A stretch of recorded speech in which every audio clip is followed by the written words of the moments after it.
তাই এই ভিত্তি খুব খারাপ ভিত্তি, যার যে সংস্কার হবে তারপরে নির্বাচন হবে। নির্বাচন কেন চাইছি আমরা? নির্বাচন চাইছি যে নির্বাচন ছাড়া, একটা নির্বাচিত সরকার ছাড়া কখনোই আপনার সেই শক্তি পাওয়া যায় না, সেই ম্যান্ডেট পাওয়া যায় না, সেই লেজিটিমেসি পাওয়া যায় না, বৈধতা পাওয়া যায় না, যা বিশেষ বিশেষ বড় রকমের সিদ্ধান্ত নিতে পারে। এমনকি এই সংস্কারগুলোকে যদি আপনার কনস্টিটিউশন নিতে হয়, কনস্টিটিউশন সংস্কার, সেটার জন্য তো আমাকে পার্লামেন্ট লাগবে। সুতরাং নির্বাচন প্রয়োজন, সেই জন্যই যত দ্রুত হয় তত দেশের সংকট দ্রুত কাটবে, রাজনৈতিক সংকটগুলো মোকাবেলা করা সম্ভব হবে, অর্থনৈতিক সংকটগুলো মোকাবেলা করা সংকট হবে। অর্থনৈতিক অবস্থা ভালো না, জিনিসপত্রের দাম এমন ভাবে বেড়েছে যে মানুষের এখন নারী বিশ্বাস হয়ে গেছে, তাই না?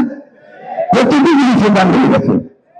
আমি অন্তর্বর্তীকালীন সরকারকে বলবো, অনুগ্রহ করে ওই দিকে নজর দিন, অনুগ্রহ করে সুশাসনের দিকে নজর দিন। এখন আপনার সরকারের যা আমলা আছে, যারা কর্মচারী কর্মকর্তা আছে, তারা কিন্তু আবার শুরু করেছে আগের মতো কাজ, দুর্নীতি শুরু হয়ে গেছে। দয়া করে এই দুর্নীতি যেন না হয় সেদিকে আপনারা লক্ষ্য দিন। আপনারা যেন সুশাসন দিতে পারেন সেদিকে নজর দিন।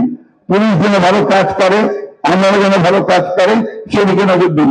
বিশ্ববিদ্যালয়গুলোকে, শিক্ষা প্রতিষ্ঠানগুলোকে চালু করার চেষ্টা করুন, এই কাজগুলো করা দরকার। এই সঙ্গে সঙ্গে নির্বাচনের জন্য দ্রুত ব্যবস্থা গ্রহণ করুন। এই কথা বলে আজকে আবারও আমাদের দলের প্রতিষ্ঠাতা, আমাদের গণতন্ত্রের যিনি নতুন করে গণতন্ত্র দিয়েছিলেন আমাদেরকে, সেই শেখ মুজিবুর রহমান, যিনি আমাদেরকে নতুন বাংলাদেশের স্বপ্ন দেখিয়েছিলেন, সেই শেখ মুজিবুর রহমান জন্মদিনে আমি তার প্রতি আমার শ্রদ্ধা নিবেদন করছি। একই সঙ্গে আমরা দেশের আমাদের মাতা দেশের নিবেদন করছি এবং এই দোয়া আলোচনার কাছে করতে চাই যে আল্লাহ তাআলা আমাদের নেতা তারেক রহমানকে আপনি জীবন দান করুন, উনি দ্রুত আমাদের মধ্যে ফিরে আসেন এবং আমাদের এই নেতৃত্ব দান করুন। এই কথা বলে তাকে বক্তব্য শেষ করছি। আসসালামু আলাইকুম।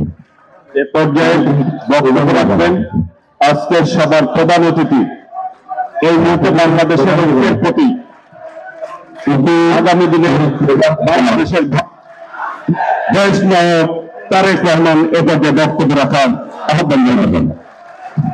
ধন্যবাদ।